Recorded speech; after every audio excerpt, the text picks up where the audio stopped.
Welcome to Moonshot Radio, where we stop and take a moment to reflect on the rapid pace of technological change. We meet the people reprogramming our future to explore what's coming, how it's reshaping our world, and what that means for our human experience. I'm Linda Du, a fintech founder, investor, and adventurer, posing the question of what it means to be human and exist in society in the age of technology.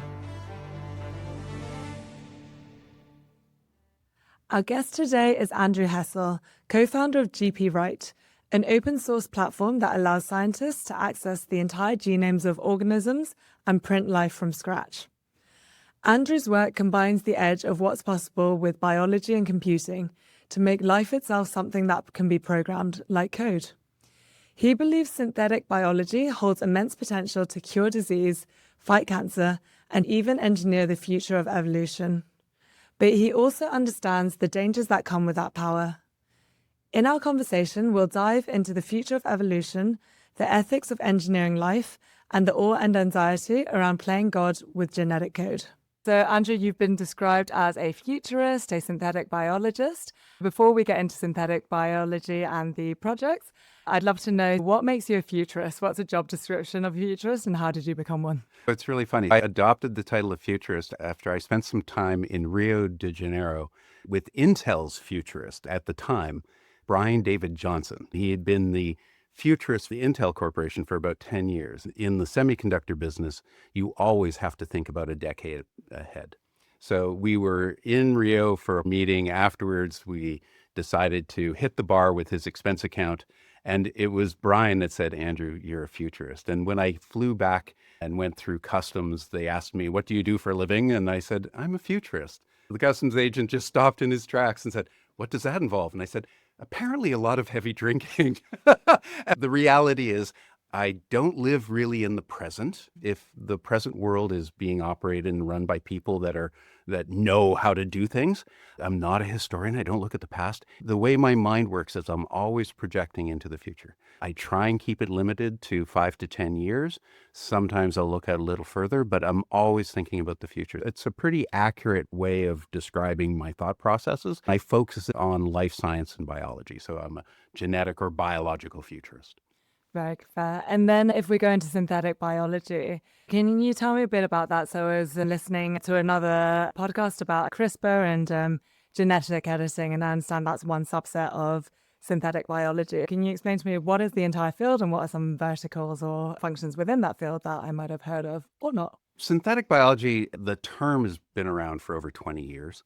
It's not a great name for the field because it sounds artificial. Synthetic has a negative connotation. What it really is bioengineering. It is actually constructive biology, where most of life science is the job of taking living things that exist and trying to figure out how they work, how they operate. We used to do it just by collection.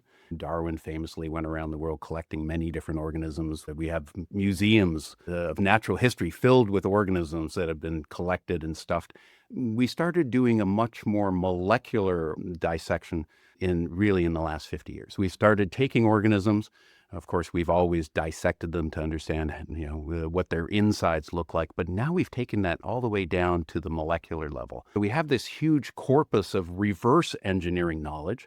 And now we're trying to translate that into a constructive process. This is where the synthetic part comes in. It's synthesizing, it's building.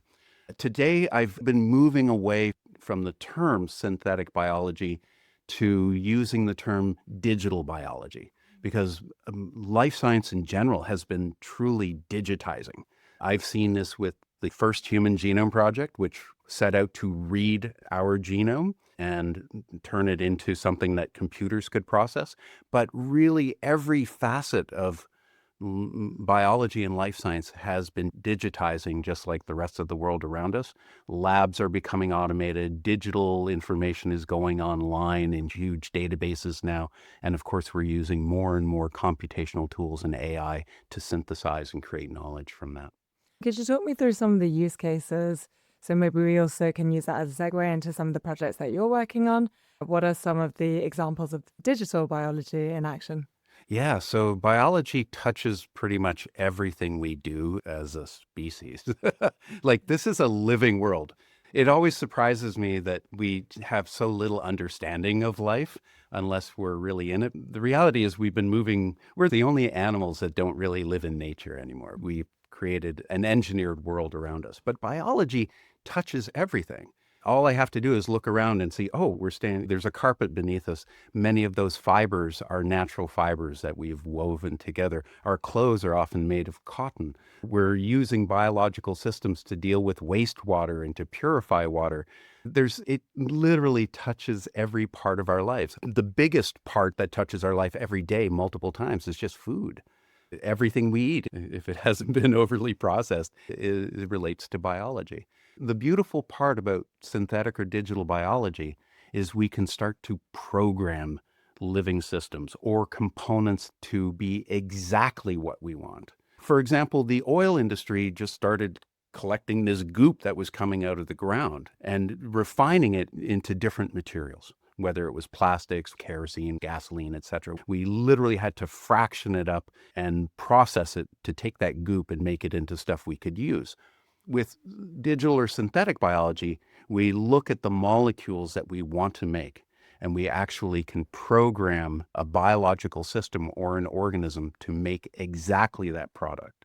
This is great for making medicines, the enzymes that go into laundry detergent to tear up the proteins you might have collected on your clothes, all the way to huge industrial processes for making various compounds. Biology touches almost everything we do, and now that we have more control over biology, we're seeing synthetic or digital biology manifest in more and more industries. Certainly medicine, food production, waste management, and industrial processes, and everyday research and development. And I'm getting flashback to my high school biology classes, and one of the modules was around ethics. And so I'm sure you probably get pushback quite a lot about, some of the examples there were designer babies. I'd be interested to get your take on some of the ethical issues around this, specifically in human genetic editing. I know some of the use cases you work are cancer, resolving cancer through genetic editing, but I'll let you expand on that. Also, in some cases where this might actually be beneficial in the case of genetic mutations.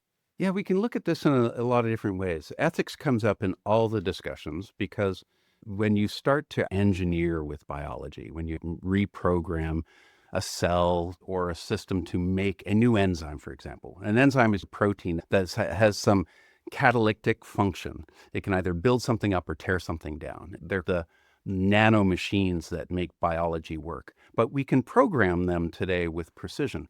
And if you do that, you're writing a bit of genetic code or synthesizing that code and getting it to express in, say, an E. coli bacterium. Just that process of engineering, some people will criticize it and say you're playing God because you're tinkering with an organism. Personally, that doesn't resonate with me because we've been doing artificial selection in breeding plants and animals for thousands of years.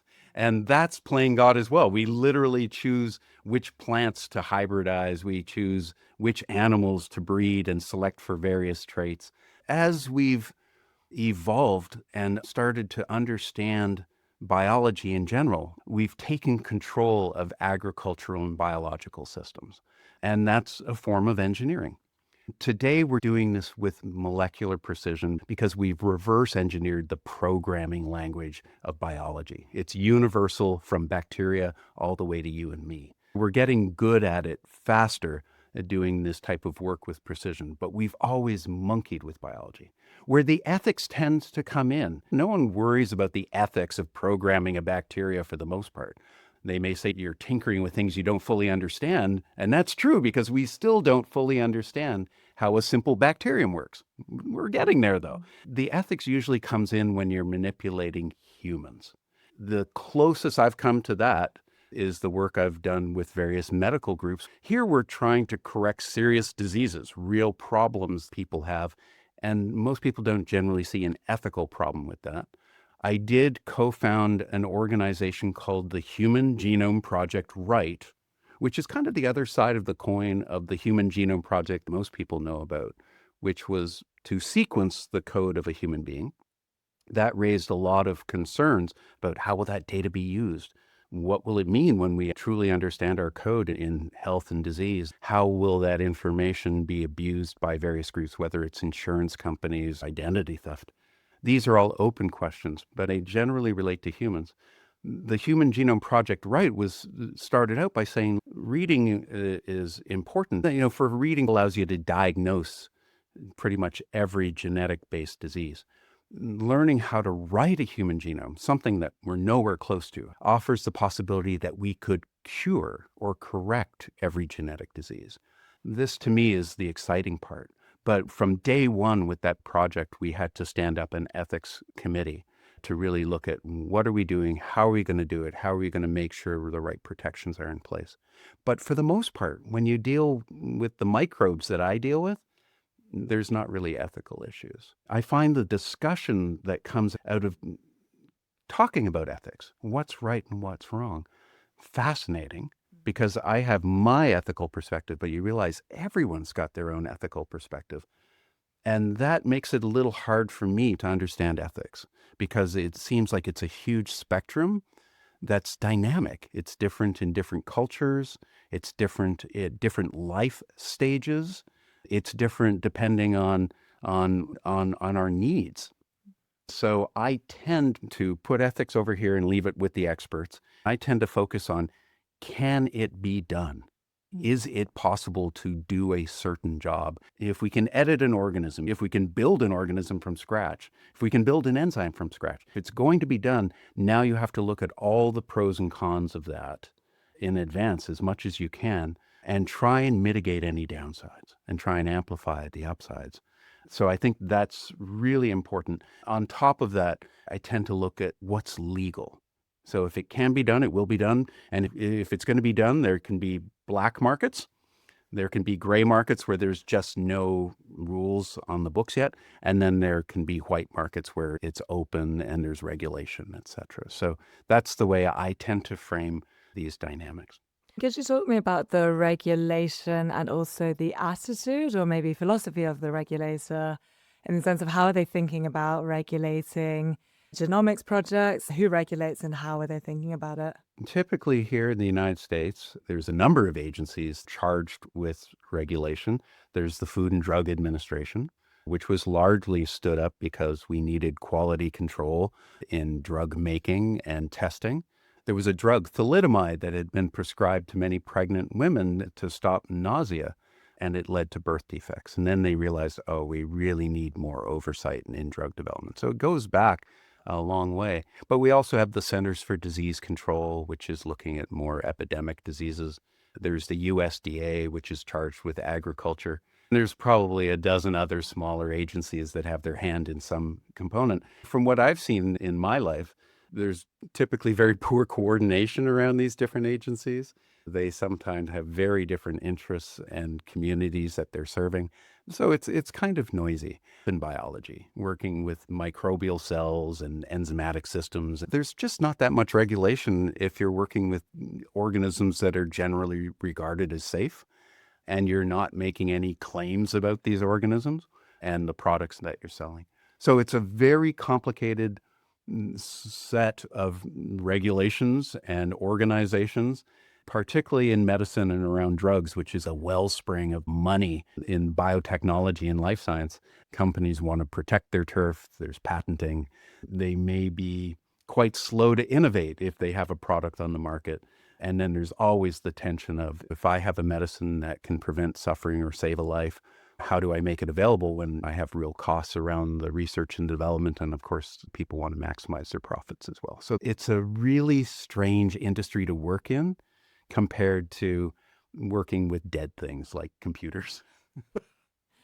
When you talk about human genome right, so I'm thinking one end of the spectrum is like the super far end where you actually can clone a whole person and maybe clone a person slightly differently from how they are. But then there's also all this stuff in between. How do you kind of think about isolating either specific cells or specific organs? So it's interesting. Cloning is, as a technology, you can clone bacteria. We clone plants. Apple trees are famously clones.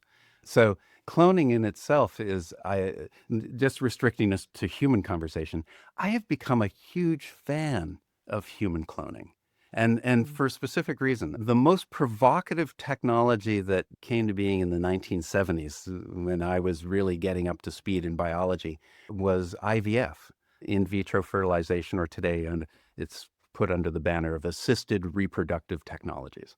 I remember the front page headlines of the first IVF baby, Louise Brown in the UK.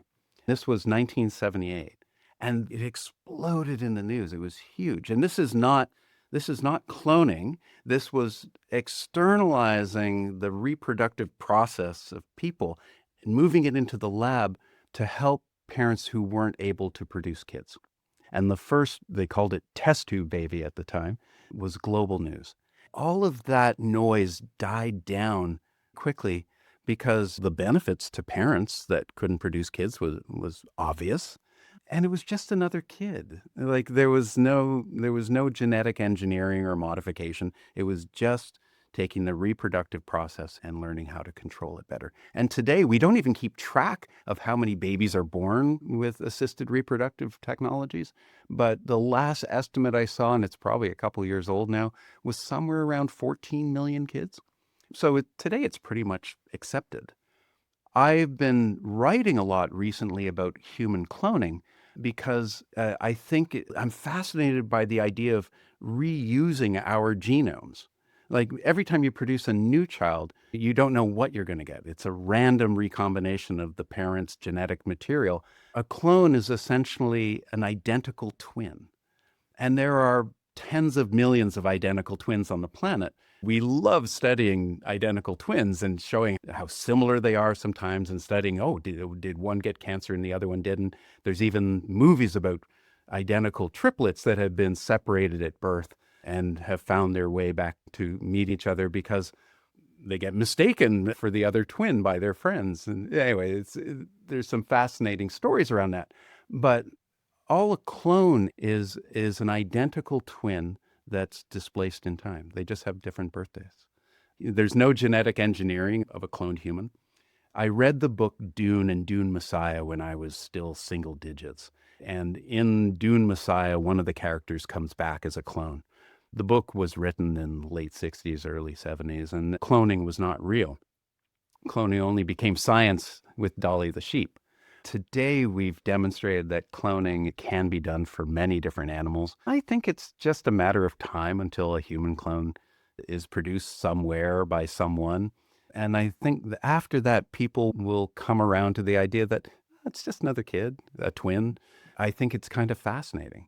I don't even see, apart from mitigating some of the technical risk, which you can only do by doing it, I don't see any ethical problems with it either. But again, this is one of the most provocative areas, but it's one that I've been really exploring recently. I'm just thinking about a situation, and already we're living in a world where we're seeing some people with unlimited egos and resources who might think, it might not be a bad idea to have thousands of my clones in the next generation. But then also, do you end up in a case where that decreases genetic diversity? How do you think about that? Let's use a hypothetical scenario where a very rich person decides they want to maximize the number of their clones. Even if they produced 100,000 copies of themselves, it's a drop in the bucket. We have 8 billion people and counting. It really wouldn't make that much of a difference. Now, down the road, their particular set of genes will continue to propagate. But we are in such a period of huge technological revolution. Some people feel that humanity might not exist in 100 or 200 years. We'll just wipe ourselves out with the technologies that we're producing. I'm much more optimistic. But I do believe that we won't come out of this century without the ability to do some remarkable bioengineering. That will include being able to build human genomes from scratch. Do we need to build human genomes from scratch? No, we can make them pretty easily, and it's kind of fun. But having the ability to manipulate a human genome with precision could be super important for curing genetic diseases, just as the DNA sequencing tools we've developed is making it much easier to diagnose and correct genetic diseases now. Could you also speak about the Humane Genomics project? Humane genomics started, I had been working with a company in the Bay Area called Autodesk. Autodesk is known for making computer-aided design tools, primarily recognized in architecture, putting up buildings, but really it touches just about everything that's manufactured today. The value of using computer-aided design is you can build and test everything in a computer system before you physically build the product in the real world, bits instead of atoms. That has huge benefits as you start working with more expensive and complicated machinery like airplanes or skyscrapers, because you can't correct things very easily, once you start building. And trying to coordinate sometimes tens of thousands of people contributing to the construction of something complicated is amazing. I was working with Autodesk, and they had created a life science group. I wanted to teach them how to build living systems. Right now, the tools for building a cellular system like a bacterium and the costs around that are still in development. The tools are crude and the costs are very high. I built my first virus when I was working at Autodesk, and it was a virus that infected bacteria. We built it from scratch. We started with digital code and built that virus from scratch, essentially making synthetic antibiotic, which was really fun. When I left Autodesk, we ended up taking that knowledge and putting it into a company. I called the company Humane Genomics because I wanted to make antibiotics for people diseases, which is cancer. When our cells run rampant and aren't responding to normal growth signals, that's cancer. And so we started with the idea we were going to make completely precision cancer-fighting viruses. And I thought rather than jump straight into human, which is really expensive and slow, I would start working with dogs. Dogs get many of the same cancers that we do. I had made relationships with veterinary oncologists that ran research programs in making oncolytic viruses and these cancer-fighting viruses. I said, how would you like to upgrade your technology from manipulating these organisms in the lab to manipulating them with digital design tools? And got a great response. Everything was going pretty well until we tried to raise money from VCs. And this was 2019 era. Every VC said no. They did not want us to focus on dogs.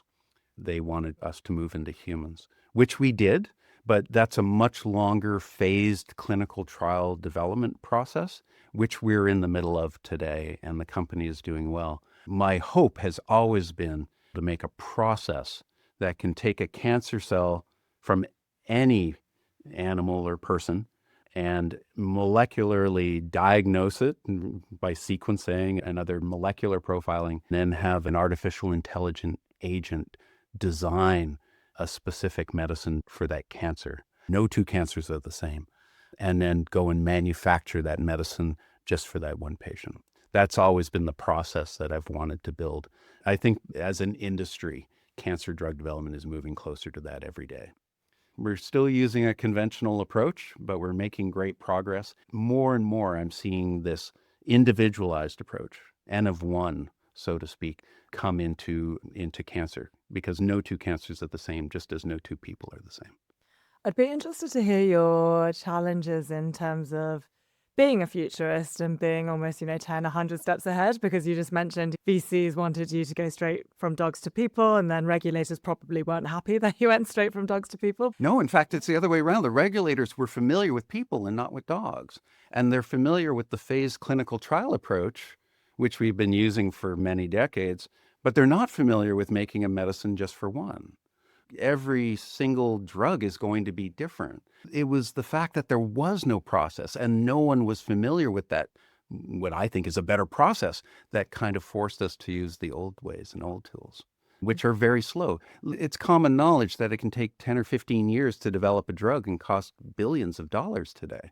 And if you use an N of one approach, you can actually get approval to treat the patient before you start the drug development. The cost of making a drug, one dose of the drugs, particularly a programmable drug like a virus particle, can be extremely cheap. To answer your question about being a futurist, I see a better future so clearly that's achievable with the technologies we have today. And I get frustrated at the inertia and our lack of realization that drug development, binning people in groups just doesn't work. We're all individuals. If someone gets sick, it's them that's getting sick. It's not you. And so I always said the N of one approach to doing this, and a better approach to doing it, would be just to take all the regulators and all the doctors and give them cancer. And you would see the systems change very quickly. But thankfully, the N of one approach is here now for cancer vaccines, where they essentially can reprogram your immune system to recognize any cancer cells in your body. For the cancer to be there in the first place, obviously your immune system isn't recognizing these cells as broken. That's huge. And now we're starting to see N of one gene therapies appear for rare diseases. Baby KJ a few months ago was diagnosed with a metabolic disorder. By the time that baby was 6 months, they were already dosing that baby with a custom-made gene therapy. That's a really short timeline for diagnosis, design, manufacturing, and approval to use. That's huge. When you think about it, cancer is a rare disease because no one else has your cancer. It's your cells that have collected mutations and are misbehaving. So it's the most common rare disease. So I think we're going to start seeing that N of one approach now, which we've been using with kids, start to move into cancers in a big way. I think it'll happen almost overnight. The entire drug development industry around cancer will start to shift. And then when you talk about vaccines, so what does the administration look like in the sense of, chemotherapy is used, but it's very aggressive and kills loads of healthy cells as well. Yeah. So how is a vaccine or a treatment administered? These N of one cancer vaccines, a lot of people were like, well, we don't really know if they work because you can't do a standard trial. You've got a process in place to make the vaccines, but they're all N of one. So now you have to treat enough people with the N of one vaccines to be able to statistically look at, is this real benefit? And there's no placebo.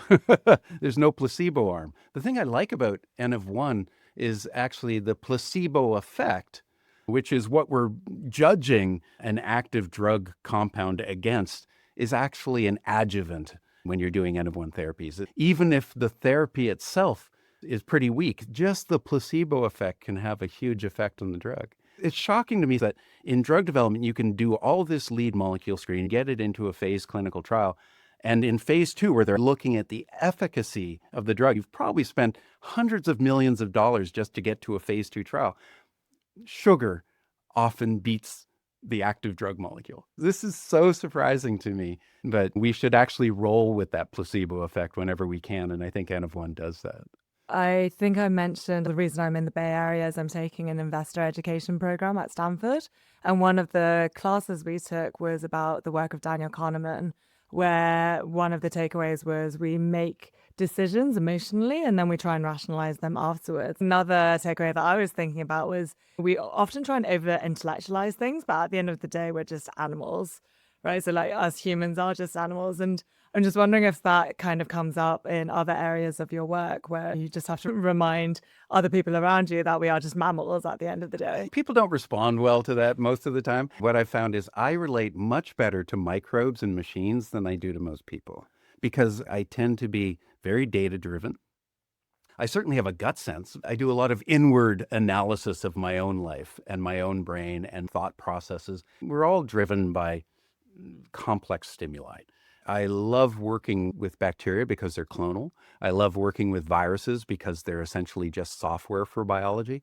I love working with machines because they tend to be very reproducible and understandable, which is not surprising because we built those machines. We have full knowledge of everything that humans have built. We understand all the materials, all the processes, all the patent, all the stories, all the people. The one technology that is truly mysterious is life, because it's the only technology we didn't build.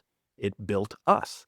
But we're coming tantalizingly close now to have understanding of the metabolic processes that make a living cell. And again, I'm just focusing on a bacterial cell here, but our cells are not that different. We run the same code and the same core machinery, and we are probably less than 5 to 10 years away of being able to build single-celled creatures at scale.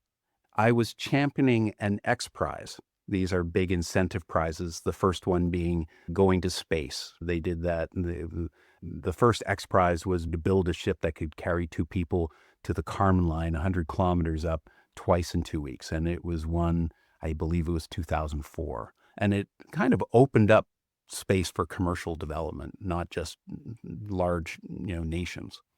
I was championing an X Prize that would push people to build a DNA synthesizer and assembler that could string together 5 million base pairs of DNA code.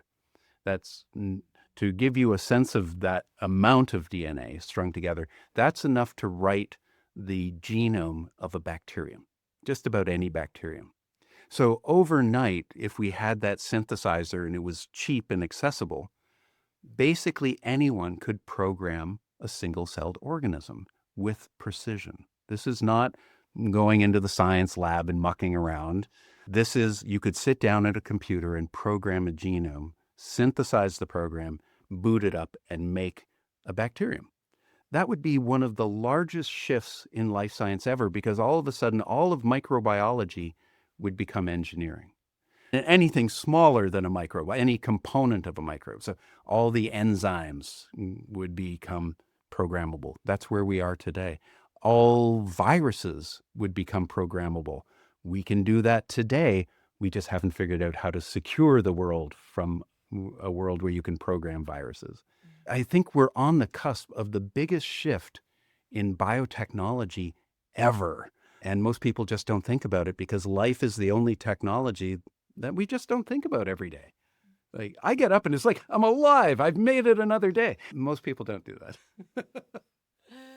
As you mentioned around safety, there was a lot of conversation, let's say, around the COVID virus being the result of a lab leak or purposefully engineered as an attack on the world. I'm not going to debate whether or not that has any ground, but what are the implications if we were able to engineer genetics and engineer things down to the enzyme?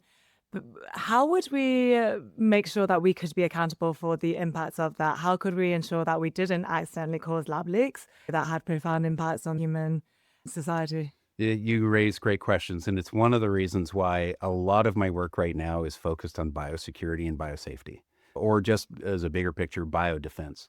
I engineered my first virus 11 years ago, and I did it while working at a software company.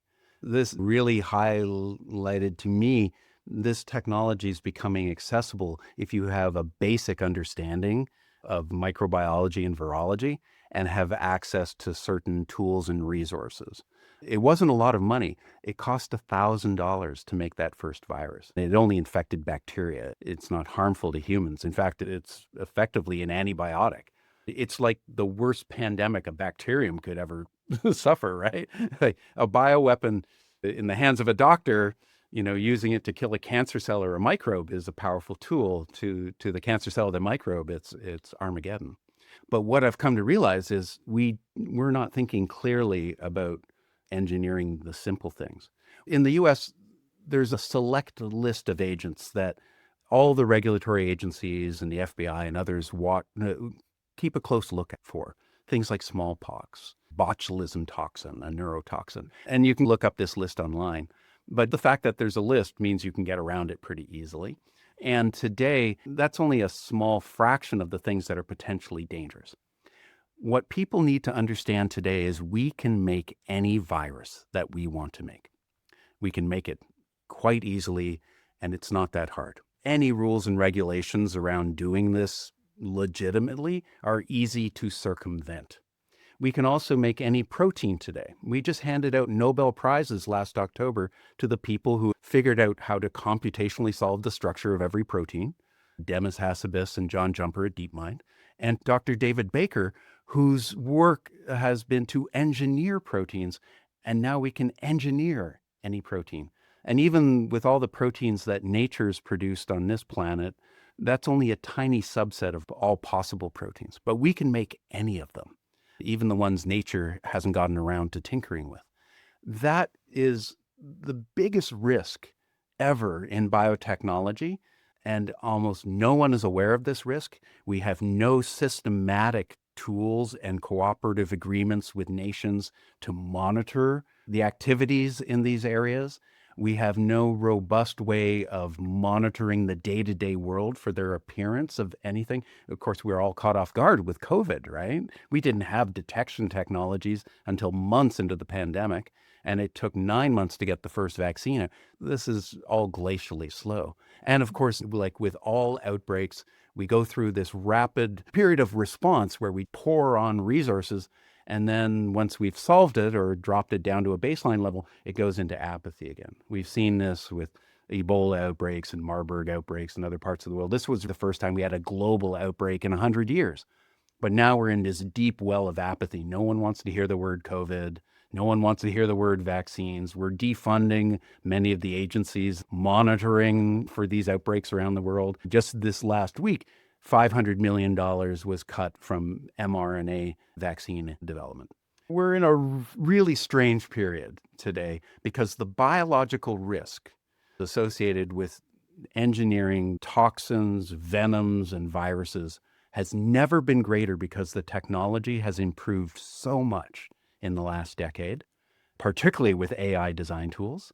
We've never had so much misunderstanding, misinformation, and apathy, and lack of coordination around how are we going to build a biodefense system for humanity, if not every other species on the planet. So this is a really weird time, but we have to get through it because otherwise we're not going to be able to get to the next level of where we start programming cellular systems. Bacteria can't take over the world. Anything multicellular can't take over the world. Once you get to a certain size that you can actually see what you're bioengineering, whether it's cows or pigs or dinosaurs, it's just a hunting problem. To get to that next level, we have to solve this biosecurity, biodefense problem with the invisible, scary stuff. One more topic I want to put your brain on, because it is very hot in Silicon Valley at the moment, is longevity. Brian Johnson has become a household name. What drives the urge for longevity? Is it that people want to live forever, or is it more about improving the quality of life? And how does the work that you do tie into that story?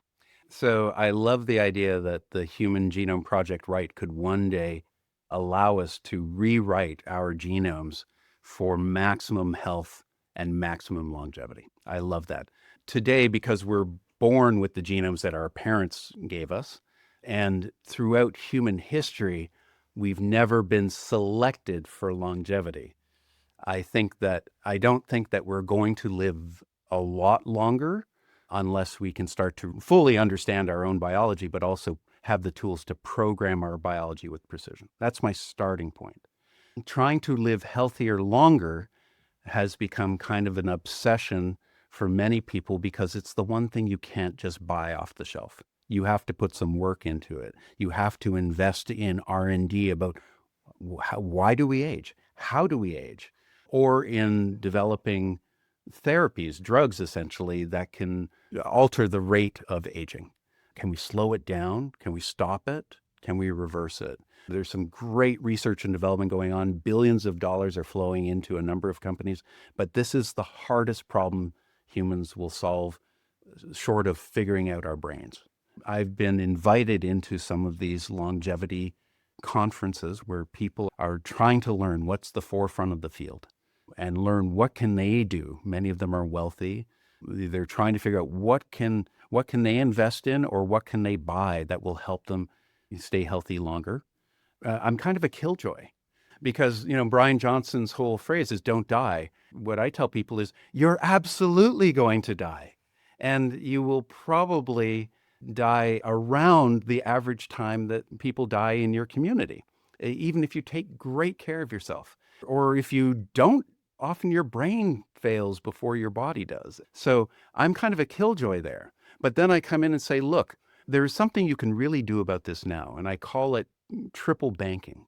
You can bank your biology today. You can bank your cells, a blood sample, or in extreme cases, a bone marrow aspirate where you can get stem cells. And you can create and establish a cell line that gets cryogenically stored. Now, even if you die, you're only mostly dead.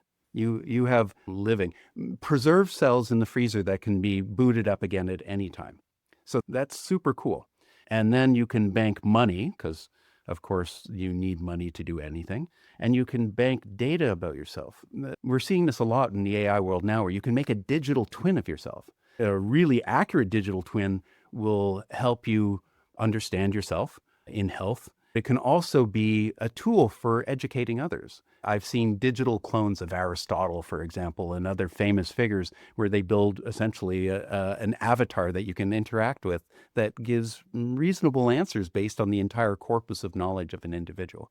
So today, I believe making a digital twin of yourself, banking money and banking your biology sets you up to be cloned, biologically cloned in the future, whenever human cloning is legal. And so you can make a twin of yourself that's going to have the financial resources, the informational resources, and another life cycle. And I find that interesting. And that's what I tell the folks interested in real longevity about. It's like, okay, longevity, if you treat yourself well, you might live to be 100 healthy. Great. If you do this triple banking process and leave the right instructions with your lawyer or family office, you have effective immortality. And this comes straight out of reading the Dune books when I was single digits. The character in Dune that is cloned serially over thousands of years and is the thread of connection between the storylines is a character by the name of Duncan Idaho, who has an incredible number of life cycles over 5,000 years. And I thought, even as a kid, that's just so much better than dying and being buried or cremated. Now I think a lot of people are coming around to that. We have companies that will bank your head or your whole body, those whole body cryonics. Those to me are crazy. We have no way to reanimate your head or your brain or your body.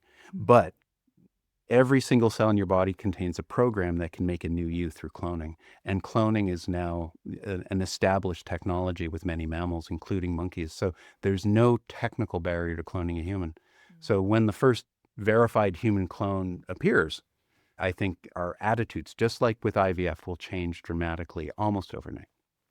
As you've been speaking, I was thinking if I wanted to be immortal, it sounds like there would be 3 ways that I could go about it. The first, as you mentioned, would be through cryonics, having myself and my head frozen. I don't recommend that. Don't recommend it. Second and third option. So second, you mentioned cloning. And third option might be something more subtle, like having my brain and my memories implanted into some kind of conscious AI and having a robotic version of myself. There is difference in those 3 things. What does it actually mean to be immortal and still be human? Do I want a biological body, or am I happy with consciousness and memories? I'm pretty attached to my biological body. I love the idea that we can have other life cycles relatively easily. I'm going to die. I know this, but I've banked myself. And that means theoretically I could have another life cycle. Cloning just has to be legalized somewhere. It's not going to be me. It's going to be my twin brother. But I can leave them essentially a digital twin or an instruction manual saying, here was my life experience. Unlike most parents, I put a financial system in place to support you from day one. You don't have to go and get a job. You can chase down whatever your passion is. And if there's a family office or a company managing this for me and perhaps thousands of others, now you have essentially a family office that is at minimum a guardian, but could also play the role of a co-parent and give you tremendous advice and experiences that the average person wouldn't have. And all this is within reach of anybody that wants to bank their cells, because growing financial resources isn't that hard, recognizing that time is not important when you're banked. When your cells are cryogenically in storage, time is stopped for those cells. But money would keep growing if the economy keeps growing and compounding. That's how compound interest works and how we can retire. But in this case, instead of retiring, it would be building up a financial nest egg sufficient to bring you into the world and give you a great life with all the support that you need. So I love this idea, and I've become attached to it now that I'm in the last quarter of my biological life. I've always said life goes in quarters. The first 20 years, you're learning who you are and really just becoming a person, an adult. Second 20 years, you're focusing on your profession and being proficient at that. In the third 20 years, it's usually more about your kids. Hopefully, you're starting to wind down some of your professional efforts. And the last 20 years is really just, you start to biologically slow down.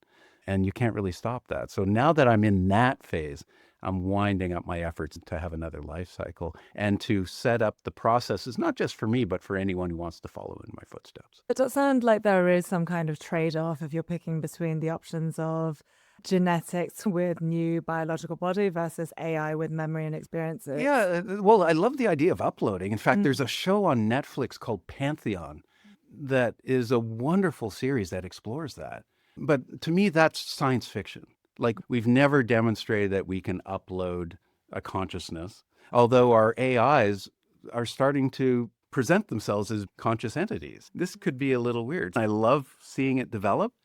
But when it comes to banking oneself in a company like Alcor, which is famous for banking whole bodies or heads, and hoping to be reanimated when medical technologies miraculously allow correction for anything that has killed us, I think that's pretty fanciful because we still haven't resurrected a mouse, for example. I want to see these technologies develop because I think they'll be great for things like space travel. It can take 9 months to travel to Mars with current technology. I wouldn't want to be awake for that 9-month trip. Heck, I don't even want to be awake when I fly to Australia. I always said planes should just gas everyone and put them to sleep and you wake up refreshed on the other end. But I think there's real benefits to developing this technology, even if it's just for stabilizing a patient to move them to a different part of the world for treatment. I think that all these technologies are moving forward. We're learning and figuring out how to apply them by focusing on cloning your body and knowing that you can get a perfect duplicate of your body. It still has to grow up and it's going to be born into a different time and it'll have different parents. But now you can focus your R&D on the next level problems, which is how is biological memory encoded in our brain? Can we learn to extract it and really upload it into another body? What does that even mean? Like, why would my future clone need my understanding of the Commodore 64 or any of the technologies of today, right? I don't even know if it's that valuable. And would it feel like I just read a story because I haven't lived the experience? But the reason why I'm focusing on this type of path for not just longevity, but for essentially immortality is because I think the questions are super interesting. And it forces us to look at how do you raise a child like a clone brought into the world without typical parents? Of course, you always have to have a mom. So I tend to look at it as a dyad, mom and child. And how do we support mom and child as a unit better than we've ever supported mothers and children? And we've never had a company founded on the mission of raising happy, healthy children and taking care of the family unit. I think that's cool. It's ultimately what we all aspire to individually and perhaps under nations, but there's never been a company dedicated to that job with the resources to do it really well. We are having AI really reshape how we think about natural language processing, human-robot relationships, etc. Do you think that either large language models or another new technology can replace the role of a human mother in parenting? I think AI tools are going to take some of the drudge work out of parenting. I have kids that are 10 and 7 years old right now. I'm still learning with my first two. Schools collect certain information, but schools are kind of all, they've been built on an old standardized model. Everything, AI is changing everything. But one of the things that I like the idea of is just through camera systems and AI systems, you can track the development of your child much better than just by watching them. The first couple of years in particular, you get the list from your doctor. There's a developmental program that is pretty standardized. If you're not hitting those milestones, they check you for other problems. There might be a bigger issue if the child doesn't roll over at a certain time, etc. I don't know if you have children, but it's really algorithmic in the first couple of years. Camera systems and AI are going to allow us to assess our children much better. Genomics is going to give us their full program base, if not at conception, then at birth, and give you a heads up medically. I think AI's use in record keeping, financial planning and management of families, I think is just going to be huge. So I see AI touching everything that we do and improving it, but not replacing people. It's going to just, like any other technology, make our lives hopefully easier than the old classical ways. And that's one of the reasons why I love computers and automation so much. My life has gotten easier as technology has evolved. I would never go back to a bank teller unless it was a really complex. Well, now you have wealth managers. You don't have the tellers. I would prefer not to see doctors over routine things. I would much rather be tested for almost everything at home. An AI smart mirror in your bathroom could do more diagnostics on a daily basis than an annual checkup with a doctor. We're just starting to put these tools out in ways that empower us, but they're all coming. We are coming up to the end of our time, so very grateful for a fascinating conversation. I wanted to ask you, as a last question, what's something that makes you hopeful about the future of humanity, both in your field of digital biology, genomics, as well as outside of it? I think humanity is undergoing the biggest shift ever. Facebook and social media connected us in ways that we've just never seen before. Facebook has something like 3 billion active users, half the planet, half the outlets on the planet. We have the internet, which has made information collection, gathering, and distribution just phenomenally easy. Like video calls used to be something of science fiction. Now it's just what you do with your parents and kids. Now we're building artificial brains that promise to be so much smarter than our own. And we're approaching this ability to program biology with precision. Not humans yet, but bottom up, we're starting to learn how to program components, which is radically going to change diagnostic capabilities, radically change our ability to treat many diseases, radically deal with pests and outbreaks and epidemics in whole new ways. There's a technologist in the Bay Area. He's getting quite old now, but his name is Stuart Brand. And he started something called the Whole Earth Catalog when he was younger. And in the last 20 years, something called the Long Now Foundation. And it's really looking at the future of the next 10,000 years and giving us a longer term perspective. And Stuart said back in the days of the Whole Earth Catalog, we are as gods and might as well get good at it. And I think that's huge. We are truly getting godlike powers. And I think this will be an incredibly huge opportunity for us, but also incredibly challenging because we still have so many, we're not ready for that responsibility yet. Many people still ascribe biology as a technology, a divine technology. We still have a lot of growing up to do. From my point of view of biodefense and biosecurity, we need to work together as a species to protect ourselves from viruses and other abuses of biotechnology. These are not the games of nation states. These are powers within reach of individuals. We all have to watch each other's back in new ways, which is going to take huge amounts of collaboration and cooperation that we've just never done before because we've all been in our little bubbles, whether it's our communities, our own heads, or our nations. This century, it all comes together. And our kids are going to be leading the way in this. So I just hope we're really good parents, and I hope we're really, really good ancestors to the next generations. Thank you, Andrew Hessel, for these big questions on the ethics and opportunity of reprogramming life itself. Next week on Moonshot Radio, we'll speak with Luke Eisman, founder of Make Sunsets, whose bold and controversial weather hacking project is an urgent response to climate change.